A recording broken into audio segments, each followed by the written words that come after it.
Yebo, ingane zawethu impela uphala umthakathi ukhuluma amazwi abuhlungu-ke nathinta abantu abaningi phana-ke ezinkundleni zokuxhumana emva kwemashi yabo beyibambile-ke beyibheke phana-ke point-ke eThekwini njengoba-ke begcine-ke sebethola-ke umike waseNigeria oshushumbisa izidakamizwa khona phana-ke point-ke Shayna Mall. Kanti-ke wengane zawethu impela uphala umthakathi bese eveza ukuthi kulona-ke ibuthe-ke behamba-ke nalo-ke khona-ke iy'nsizwa-ke ezizifihlile-ke nezithunywa-ke abanye abantu ukuthi-ke bazosocunga-ke impilo zabo osukwini namhlanje.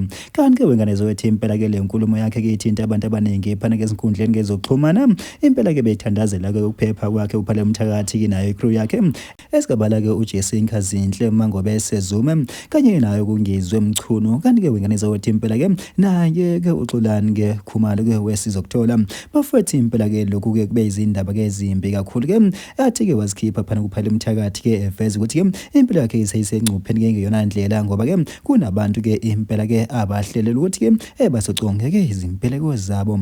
Bafowethu ngaphana basikhuluma kakhulu la kuyona-ke Mbuso City MTV asinethulele yona-ke le video kaphela umthakathi-ke ezikhulumelana-ke nizwele. Bafowethu khona iqiniso phela sikukhulume phambi kwamakhamera la phakathi kwenu khona abantu abafaka amamaski abathunywe ukuthi bezosibulala thina. La phakathi kwenu khona abafaka iy'gqoko eziyimihelane abayivala ubuso abangafuni ukuba semakhamereni mana bathunywe ukuthi bezosibulala neza.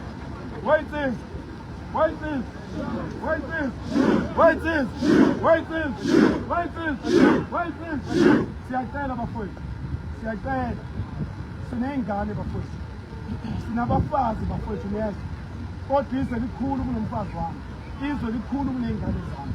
Siyacela bafowethu nisivikele bafowethu, siyacela bafowethu, siyacela niyezwa bafowethu, ayilula lento esiyenzayo. Siyacela bafowethu, sicela nisivikele. Kubukeka kulula umuntu ohleli efonini bafowethu neza, kubukeka kulula umuntu ohleli efonini. Lapha phakathi kwenu kunabantu abathunyiwe ukuthi bezobulala thina. Siyacela bafowethu, sicela nisivikele. Siyacela bodadewethu, siyacela ingane zakithi, sicela nisivikele ngoba leli izwe lihluphekile, lidinga amadoda yithi. Niyabona njengoba simela sinikela ngey'ngane zethu, sinikela ngemindeni yethu, amadoda yithi. Asinayo imali yokuyivikela, sicela nina nisivikele bafowethu. Siyacela bafowethu, la phakathi kwenu manje njengoba ngikhuluma kunabantu abathunywa ukuthi bazobulala thina namhlanje. Sicela nisivikele bafowethu.